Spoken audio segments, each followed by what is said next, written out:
여러분은 어느 때를 기다리며 살아가고 계십니까? 성공의 때를 기다리고 계십니까? 아니죠. 우리 그리스도인의 때는 예수님과 마찬가지여야 합니다. 십자가의 때입니다. 나는 언제 십자가를 지게 되는가를 기다려야 돼요. 나는 언제 복음을 전하다가 핍박을 받게 되는가? 나는 언제 그리고 어떻게 나는 죽음을 맞이하게 될 것인가 라는 것을 묵상하는 것, 바로 그때를 준비하며 살아가는 것이 그리스도인의 삶입니다. 예수님은 이 땅에 오셨습니다. 왜 오셨을까요? 예수님께서 오신 목적은 십자가입니다.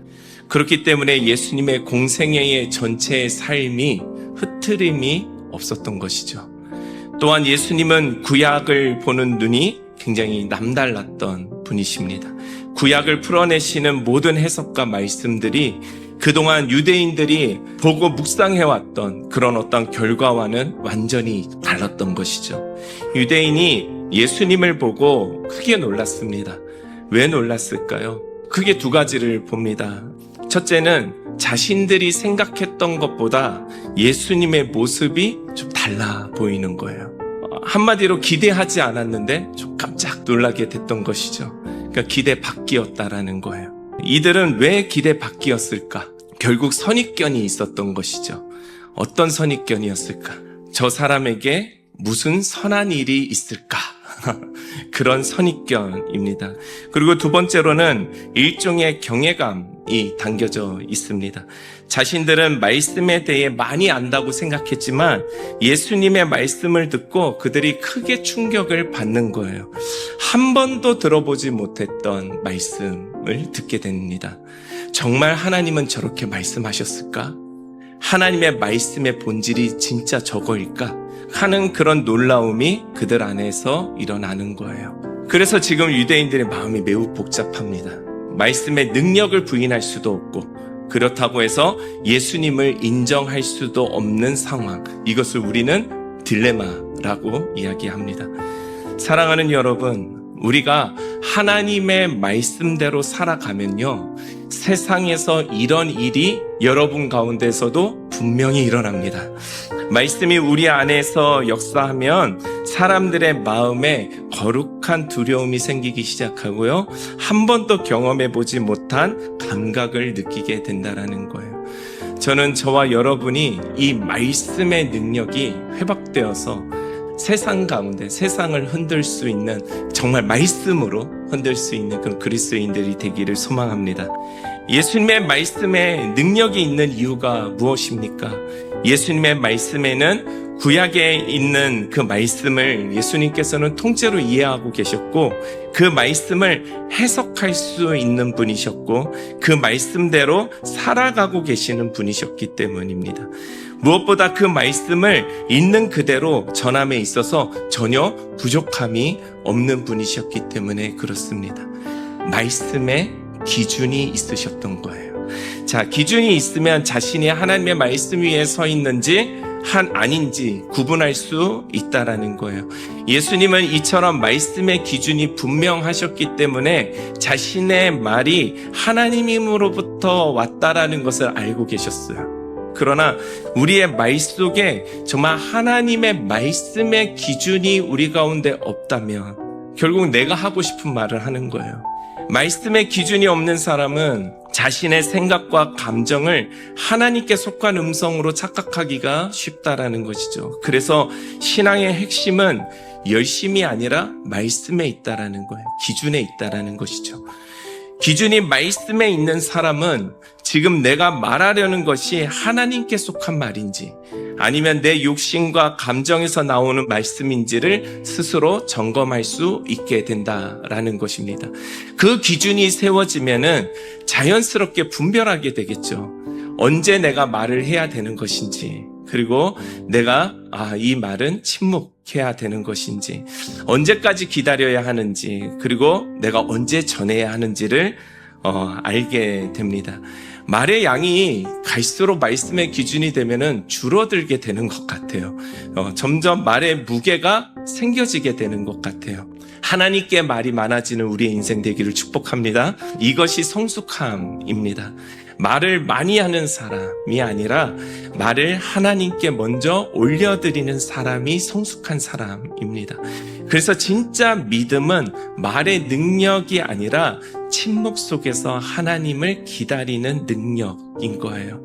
여러분, 말씀의 능력이 무엇일까요?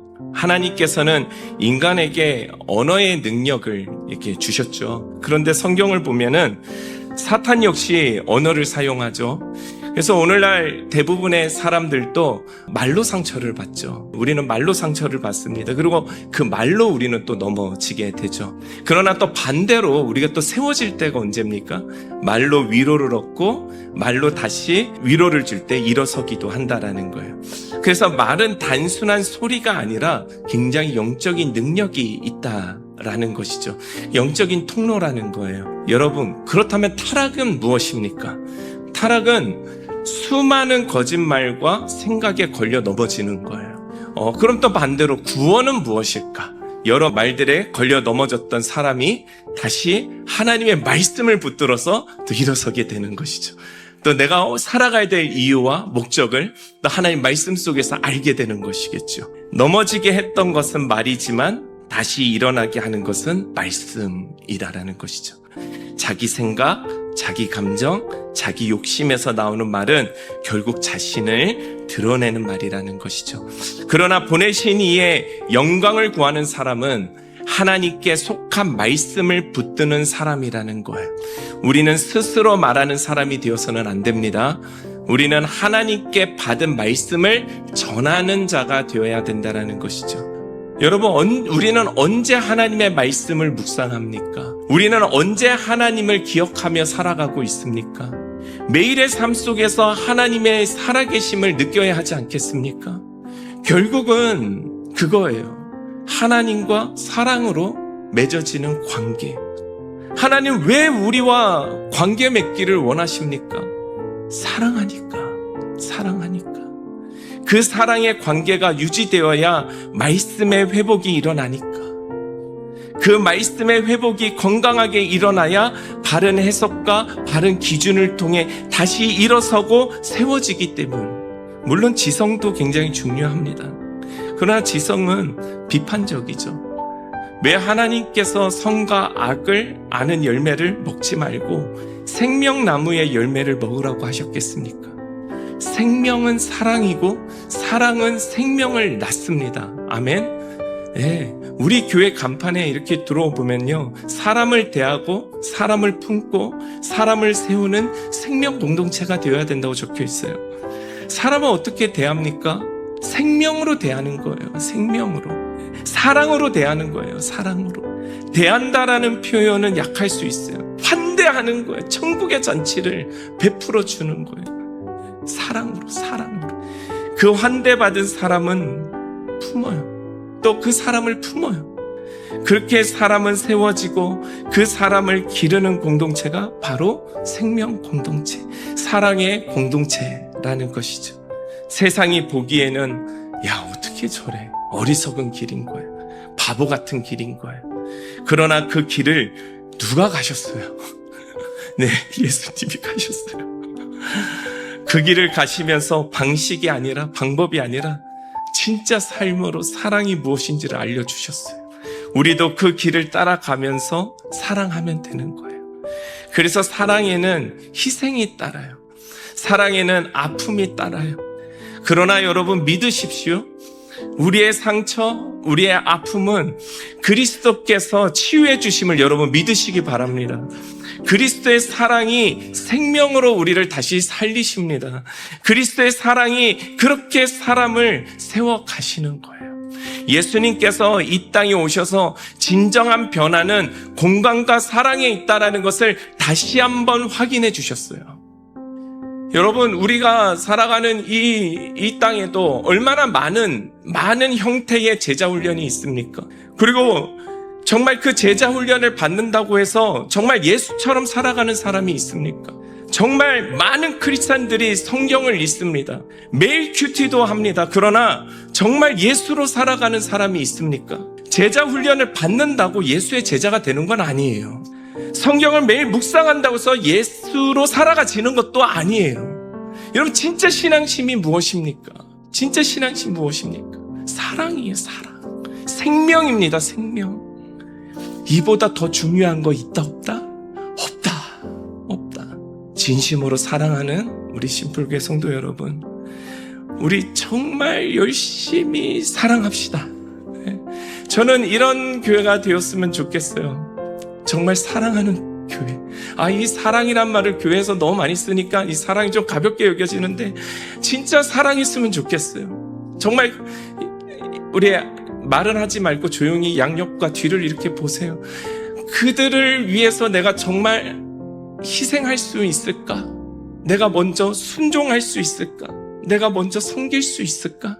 내가 대신 돌에 맞을 수 있을까? 더 나아가서 내가 그 친구를 위해 목숨을 걸 수 있을까? 누가 어쩌니 저쩌니 하지 말고 우리 품고, 정말 품고, 아파도 품어보고 사랑합시다. 여러분, 저도 진짜 부족함이 너무 많아요. 여러분 더 잘 아시겠지만 저도 좀 많이 사랑해 주세요. 이미 많이 사랑해 주고 계시지만 사랑해 주시고 기도해 주세요. 그리고 품어주세요. 품어주세요. 그래서 좋은 목회자가 될 수 있도록 도와주세요. 예수님께서는 수많은 율법자들에게 사랑을 말씀하셨습니다. 우리도 지성이 넘쳐나는 이 시대 속에 진짜 사랑이 무엇인지, 그리스도의 참 사랑으로 살아내는 것이 무엇인지 세상 가운데 나타내며 살아가는 저와 여러분들 다 되시기를 주님의 이름으로 축원합니다. 아멘.